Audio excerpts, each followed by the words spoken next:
So yes, after all clicking that we got, we got it. Let's start with the presentation of both members.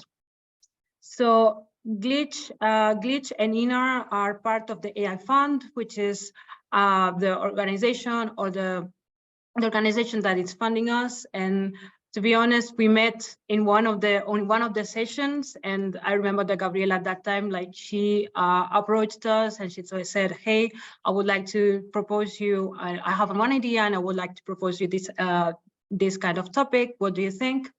So in this case, Glitch and ENAR are working together to hold 2 roundtables on AI harm. And another theme, which is the AI deepfake abuse, as I was saying before, and how to redress this AI harm. Also, we wanted to invite a group of anti-racist organizations and deepfake experts in order to exchange some kind of information or some kind of ideas and how to move this idea forward. These roundtable discussions will further deepen our lines of inquiry for research on the topic later this year, and start to build a community of organizations and activists and allies in order to support longer-term changes around AI deepfake abuse and AI-facilitated gender-based violence and racism in AI. So in this case, we have several objectives. One of our objectives is to create an entry point to AI harm, to engage on this new horizon of digital racism. Another point, it is that we want to start to build a community around issues of digital AI and AI harm by sparking conversation and cross-learning. And last but not least, we want to start to plug to gap on intersectional approaches, AI harm and related legislation, particularly deepfake abuse and non-criminal redress. So apart from this, I suppose to have like other kind of notes, but yes. So yeah, so let me check because yeah, apart from this, Glitch, because it is something that I skipped during my presentation, during my first lines. Glitch is an organization that is Black-led. It's a Black feminist charity based in the UK, dedicated to ending online gender and based violence. And in the case of ENAR, we are the European Network Against Racism, and we represent more than 160 members that are part from our network that is completely diverse. And well, we can start and we can continue with the next slide, please. So before we get started, I would like to have to make some kind of remarks. So for example, just make sure that your microphones are muted at all times, unless you are going to speak. Another thing is that feel free to have your camera on or off, and as it is a personal choice, and we will respect that. Also, please try to not record the session or take some screenshots that identify others, and use the raise hand feature, which is on the part of reactions, to add to the discussion any kind of things that you would like to address, and in the chat box, just also to ask questions. Also, just to let you know that closed captions are already enabled, and be mindful on the space that you take up. Also, other kind of remarks that I would like to highlight during the session is that remember that this is an informal safe space, and in which there are completely different levels of expertise in the room. So for this reason, we recommend to use accessible language at all times during the session to make sure that everyone can be on the same level of conversation, as all kinds of knowledge and perspectives are welcomed. And I think we can continue and go to the next slide, please. So before we start with the session, we would like to start with an icebreaker in which you could write on the chat your name, your organization, and your location, and your job role. And we have an extra question for you, which is, what was your favorite piece of technology you had when you were younger? I don't know, Gabriela, but I think one thing that we can do is to be as creative as we can in this kind of answer, because that would make like spark the conversation, and in order to after like maybe might have some kind of networking connections, it is easier to remember those people who had like the most creative answers. So I think I can bring I can give you I can send you I can bring back the conversation to Gabriela so she can explain a little bit more. No, I will continue because I'm sorry. I'm just today. I'm super messing up everything. So yes, we the idea in the meantime, when you are presenting yourselves on the chat, it is also to present the speakers. So in this case, we have with us Henry Ajder, who is a deepfake expert and presenter of BBC's Future will be Synthesied. At the same time, there's Gabriela De Oliviera, who's the head of policy research and campaigns on Glitch, and myself, Oyidiya Oji, as policy and advocacy advisor from ENAR. So yes, with no further ado, I think we can completely start with the conversation. So Henry, I give the floor to you, and you can start. Wonderful. Thank you so much, Oyidiya. And thanks everyone for joining. I'm really glad to be here today for this really important set of conversations around an increasingly important topic, although one that's been important for about 5-6 years now, specific to deepfakes. So yeah, as Oyidiya mentioned, I work on deepfakes and generative AI. I've been working in this space more or less since its inception in late 2017. And I've conducted a fair amount of research specifically on deepfakes in the context of non-consensual image abuse, as well as other malicious uses of AI. And so today, I guess I really wanted to just kind of give a bit of an overview and a bit of a 101 about how deepfakes are being used in this context of image abuse, including kind of what deepfakes are, some of the patterns of abuse that we're seeing, and also some of the areas where perhaps we aren't certain about what's going on and there's need for further research, which I hope Glitch and ENAR will be able to help us on. So deepfakes as a term first emerged in late 2017 on Reddit as a portmanteau of deep learning and fake. And it was coined exclusively to refer to image-enabled or AI-enabled image abuse against women. This was specific to a piece of open source software, that is software that can be easily accessed by anyone, which was then used to swap women's faces into pornographic footage non-consensually. And this Reddit channel was operating until early 2018. It amassed thousands and thousands of members. Lots and lots of videos of celebrities were uploaded, and it was eventually taken down. But deepfakes since then, the term has kind of expanded in its scope to include not just face swapping, but also nudifying apps. These are apps that can synthetically strip images of women, which were initially clothed. It also can involve things like cloning voices in this context, perhaps to make someone say or to make it appear like someone is saying explicit or sexual things, as well as other applications in things like lip synchronization changes, so you can change someone's lip movements to a distinct audio track, or indeed facial reenactment, that is kind of puppeteering an avatar of a person in real time. So the kinds of deepfakes that we're seeing are very similar to the kind of hype we're seeing right now around generative AI. That is AI tools that can generate mostly highly realistic, but not always, synthetic content replicating voices, faces, bodies, and indeed text, which is not so relevant here.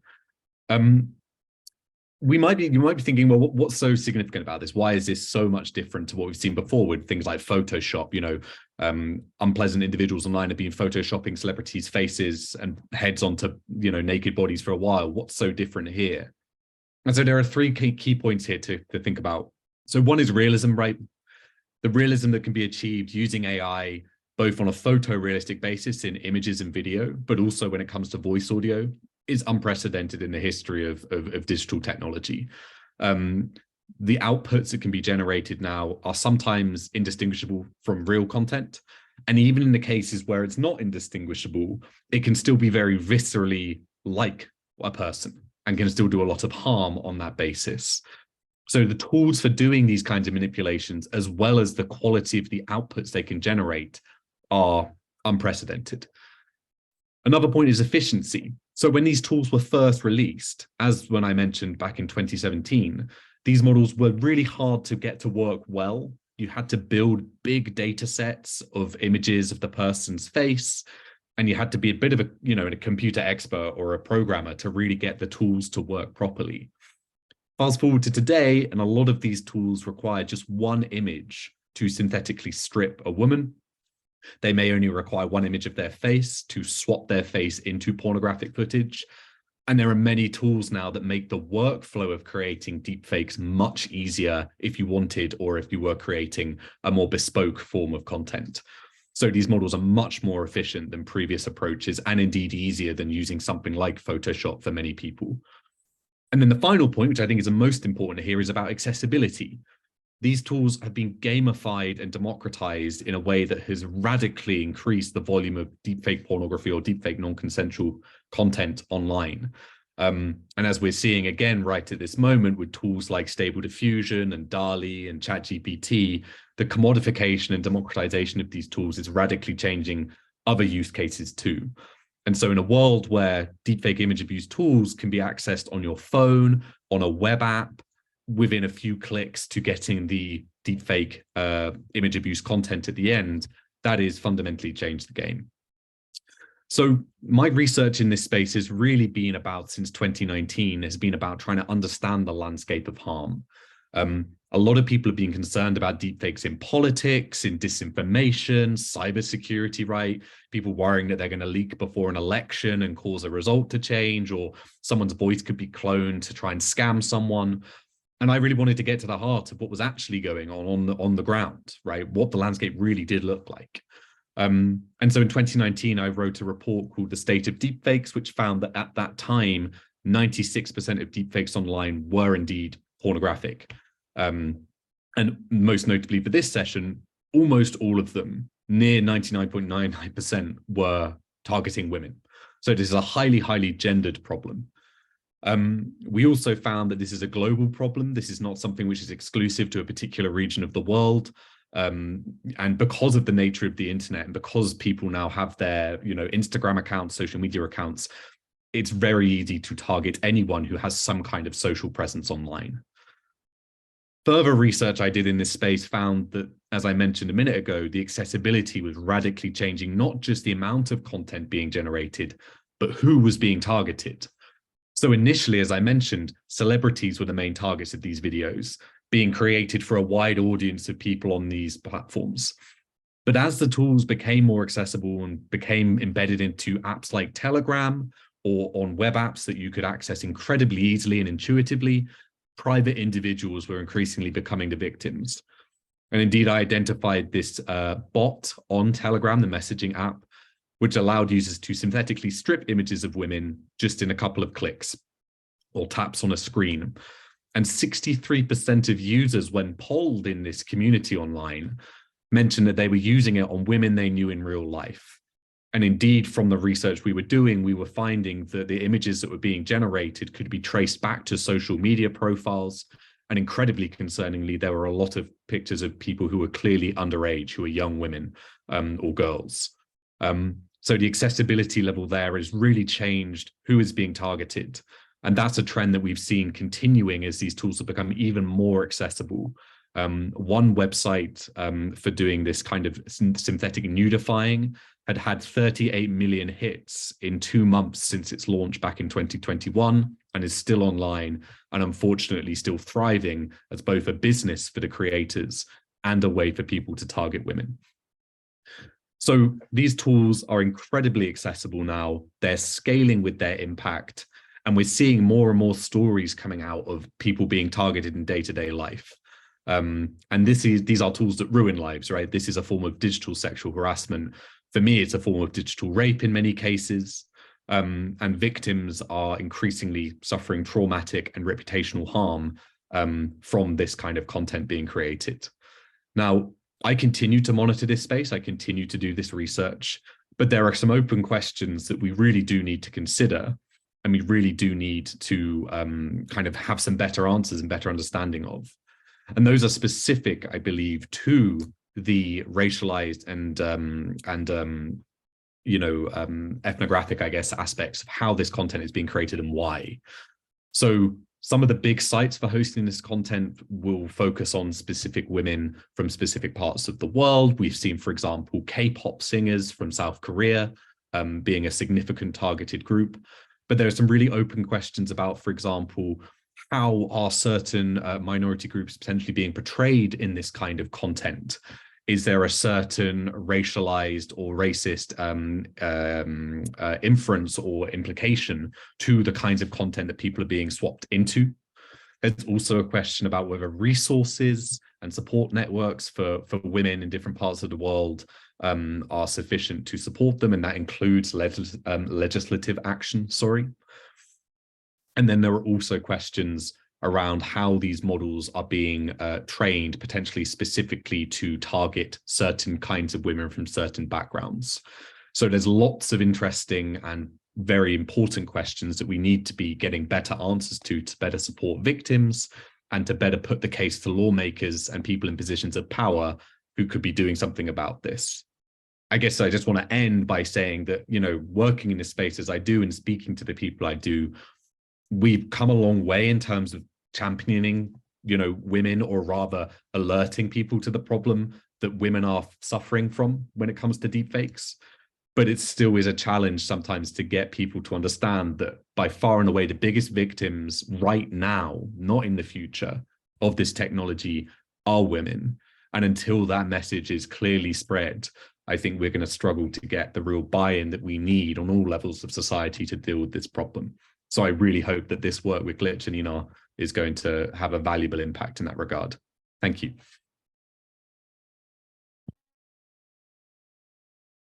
Thank you, Henry, for your contribution. Every time you speak about it, because I've heard from you before and I've been speaking with you before, I don't know, every time it gives me chills, and I can't wait. I can't wait to learn more and to understand how this affects, and specifically women of color.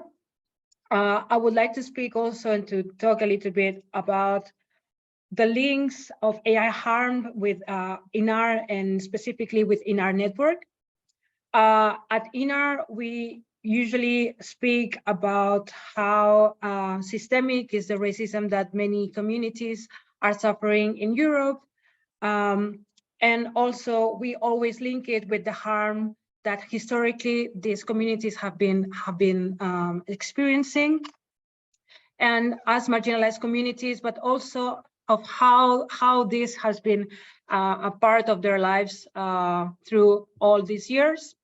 Actually, ENAR is celebrating this year its 25th anniversary, knowing and understanding that after all these 25 years, ENAR and in reality, our society has not been able to give a solution on how to empower or how to give the space that these communities really deserve in our society. So now, with the use of AI, we understand that ENAR and in other organizations also understand that AI enhances these discriminations that historically have been suffering, and also that these harms have been enhanced at the same time. And it is something that at ENAR we couldn't do it. I mean, it was something that we should start doing something, and that's why we opened this position on the working area on digital rights in order to how to bring this expertise to our members and how to link their experiences or the work that they do as organizations working on anti-racism, working on migration, working on many different kinds of topics. How can we bring them and say, hey, digital rights or AI or the use of technology at the moment, it is something that should help us understand that our harms now, they are more exposed than ever, and we still have at the same time like the proof. Like technology also help us to prove that our theories, all the things that we were thinking all this time and that we were not able to present like a proof of it, technology also enables this. So at the same time, we are aware that we should have like more, we should try to bring more awareness to our network. And one of the things that we do is to try to link their expertise with something that is related to AI, because in the end we know that AI it's everywhere, and it is also applicable to their work. So we always try to bring up to come up with some creative strategies in order to engage them, and also to understand the harms that AI brings with its use, and also with the use and the understanding of how AI can really hurt, or can really potentially hurt our communities. So at the moment, what we try to do with our members, with our network, is to try to build links of their existing work with this topic, and try to see if more of our members can really be engaged on this, and can have a really an interest on this, and spark a really good conversation about this. And this roundtable, it is an example of how we can bring these different kind of stakeholders, our members, and try to spark a little bit the conversation, and see if any of them they have like an interest on this. Also would like to give like a little 2 cents of how the legislation at the EU level has been working, or has been trying to tackle this problem, the use of deepfakes. Because as Henry was saying before, 95% or 96% of the uses that people create with the use of deepfakes technology is addressed to women, and especially in the use of pornography. So something that, for example, one piece of legislation that has been discussing for some years already, and it has proposed, or was a proposal on 2021, and still there are many developments happening nowadays, is the AI Act, the Artificial Intelligence Act, which is a framework that is a risk-based approach that classifies AI models in different risks. So at the beginning, when we had the proposal, the deepfakes were categorized as limited risk, which meant that they had to follow minimum requirements, like, for example, tagging, or just tagging their content, or that the user should tag their content in order to clarify that they are working with manipulated footage. But at the same time, there were no guidelines on how to do this, tagging.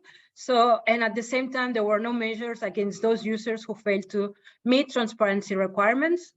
And during this year, during the month of February of this year of 2023, we had, it seems like there has been an agreement to add deepfakes to the list of high-risk models. And that means that they should follow certain requirements as before, but the kind of requirements are more strict. Like, for example, they should follow some kind of risk assessments, they should have a human oversight, and provide documentation of how this has been done, or how this kind of systems are working.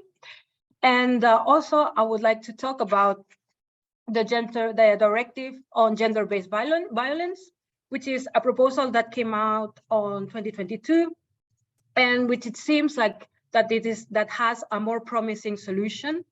One of the things is that one of the things that this piece of legislation speaks about is that this bill could criminalize non-consensual sharing of intimate images, and perpetrators could face jail time.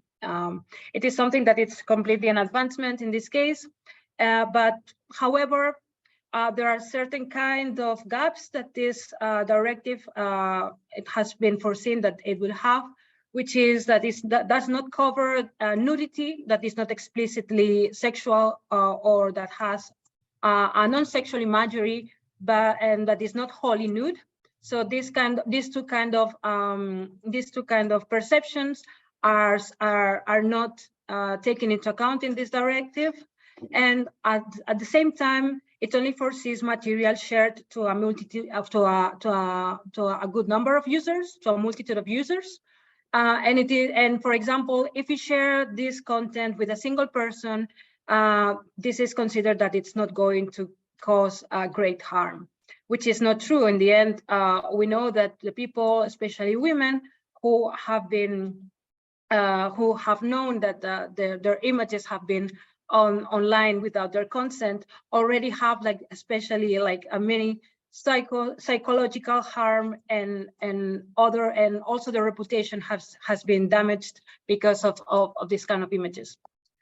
And last but not least, I would like to have some little 5 cents of the GDPR, which is the General Data Protection Regulation, which is effective already since 2018, and which involves general rules to process personal data and the right to privacy and data protection, which is something that is also very important. In the context of deepfakes, this piece of regulation refers to images used to create specific deepfakes and the data that has been used in order to train the system. Because in order to train the system, it has been many thousands and thousands of pictures have been used in order to get a perfect or kind of perfect image of what we want to depict. So in this case, the use of personal data for creation of deepfakes needs to be subjected to informed consent by the person depicted on the video or the image, but also has to include all the people who have been involved or that appear in the training data. And at the same time, we see that the GDPR does not provide the victim correct rights or inaccurate way in order to challenge the process, because for them, in order to just, for example, to continue with the case, to try to sue that person, for example, it is really difficult to understand who has been the perpetrator, who has been the person who wanted to create this image or this video and update it on the internet. And also we see that there's a lack of appropriate resources needed for starting a judicial procedure, which leads the victims to more vulnerability. So I think, Gabriela, you can continue with your part, and I hope that we can continue with this discussion after. Great, thank you, Oyidiya, and thank you, Henry. I'm going to just talk through a little bit of a wider view on regulation and where that's at. Obviously, Oyidiya has just given us the EU context, and then I'll just talk through some of the things that are guiding the ENAR Glitch partnership as we go through to doing research on this issue. And that will lead us into the breakout groups where we'd really like to hear from you, where this might be relevant to your work, what you'd like to know, what you think is really important for us to think about as we're doing the research and as we move forward. So in terms of the regulation, Oyidiya just spoke through the EU approach and some of the kind of issues around that. Glitch as an organization we are anti-carceral in our approach, so we don't support the kind of criminalization of new offenses, or we don't at least invest our energy there. We focus more on prevention, media literacy, regulating tech companies through tech accountability. And so what we're actually seeing in a lot of the regulation of the space is that shift towards criminalization as a first step in regulating. What's clear is that the current regulatory landscape across the world is not prepared for AI deepfake abuse at all. The landscape is inadequate, and the countries that are regulating this already are in the absolute minority. So most countries are trying to consider deepfakes in relation to the laws that they already have that exist. So things like anti-fraud legislation, anti-harassment, anti-defamation, copyright infringement, and trying to think about how can deepfake abuse be covered by this in the interim of having legislation that specifically looks at deepfake abuse. And countries that are already thinking about that include Brazil, Nigeria, Kenya, all over the world. There's that kind of conversation of how do we respond to this while with working out the best regulatory approach. There are countries that are starting to have either already taken steps to regulate or are starting to take steps. So specifically, Here in the UK, we are expecting the online safety bill to go through Parliament this year, and that will be the first kind of a big piece of legislation in this country to regulate the online space. Currently, that's including a new criminal offence for deepfakes. In the US, we've seen certain states start to take their own approaches rather than a kind of federal level, but we've seen the banning of deepfakes, we've seen criminalization, but the focus there, other than I think California and maybe a couple of other places, the focus there has really been around that disinformation, misinformation, and kind of concern around politics and elections, rather than really acknowledging what Henry was talking about in terms of the disproportionate way that women are targeted with image-based sexual abuse. And kind of tackling that as a priority. That doesn't seem to be prevalent. In South Korea, we've seen an example of where image-based sexual abuse is being taken more seriously. They're taking an approach that's mixed between criminalization and kind of more civil fines. That's been in place for a little bit longer. We're not really seeing an effective prevention or effective prevention of that form of abuse via that kind of approach, but there's still, we're still kind of keeping an eye on that. And another country to mention is China, who've taken steps, quite active steps to ban deepfakes. And that's been a mix of that criminalization approach and putting a bit more onto the tech companies. So asking them to do real name identification of users before using their services, and also putting kind of obligations onto the tech companies to do more risk assessment kind of approach of taking responsibility where things have been used for deepfake abuse. I probably not summarize those all in the most technical speak or all completely accurately, but just to give you a sense of some of the trends across with the way that it's being regulated, and kind of how behind really we are. Obviously, this piece of research, ENAR and Glitch, are really hoping that we can get ahead and really start to think about how this issue is going to be affecting Black and racialized women before we get to the point where we're saying Black and racialized women are being disproportionately affected. This is a really serious issue we need to respond to, that actually we can start to look into it now and make really clear recommendations to governments, tech companies, and civil society about intersectional approaches that really do work for Black and racialized women of all backgrounds. So just to talk a little bit more about our partnership and what we're thinking about and what we're being guided by. Firstly, we're really thinking, at the core of this work is understanding the harm that's produced by deepfake abuse that Henry's talked about and Oyidiya's talked about, understanding the kind of sexism and objectification of women that is at the heart of this. And what we are looking into is the kind of racialized aspect of that objectification. We at Glitch have recently, we're soon to publish some new research around misogynoir in text-based online abuse. And some of the trends that we're seeing there, we are expecting to also see in some of the deepfake abuse.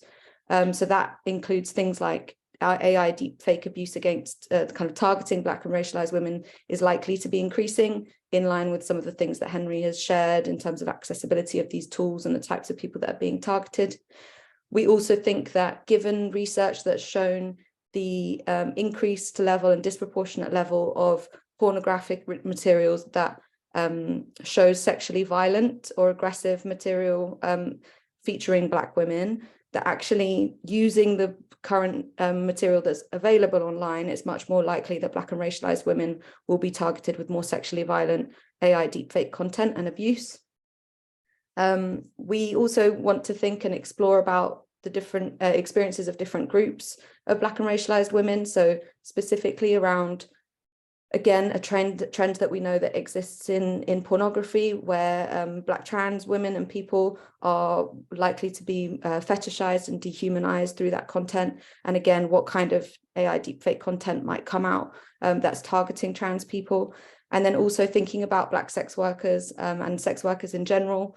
Often we focus on the kind of target of the image abuse and how to support them, how to think about that issue, which of course is fundamental, but also thinking about the content that's being used that features sex workers and how we're thinking about the harm that's being experienced there. And then also when sex workers themselves are being targeted with AI deepfake abuse. So there are a few different hypotheses that are leading us. We are very much working in the open with this piece of work. We want to be doing this research later on this year, and we hope that organizations on this call will kind of support that, share their expertise with us and vice versa, and that we can kind of create a group of organizations that can start to understand this issue together. And kind of based on those tricky issues around regulating this technology, we really want to have a conversation about what redress looks like, and specifically what redress looks like outside of the criminal justice system. And that's what the next roundtable that we'll be having in a few months' time, hopefully with you all, will focus on, so we can start to think about how we can look into this issue and how we can start to think about what solutions look like also. So we've talked more than enough, and I hope that, you know, that gave some insights to different people on the call. I know we're all coming from very different backgrounds, different levels and types of expertise. Now will be our opportunity for you guys to speak to each other. We'll go into breakout rooms, and we've got a few simple questions to explore with you. So specifically, we're interested in whether or not this research could be useful to your work and how it connects to the work that you're doing, whether there's something that you feel really is important for us to explore, anything that's missing that you really wanted to know, and maybe who this research could be targeting. So are we trying to influence the governments? Are we trying to influence tech companies directly and those kind of developers of these tools, or the websites that host them? You know, there's lots of different approaches, including targeting this at the general public and raising awareness about this to increase pressure. And we're not going to come up with all the answers today, but we really want to hear from you all about on those kinds of questions. So we'll split into two groups now. Oyidiya and I will facilitate. We've got people taking notes, and we will look to put those notes into a briefing afterwards to be shared with you all. So so you can kind of focus on the discussion and not feel like you need to take all the notes during. Great. Are we ready to go into breakout rooms?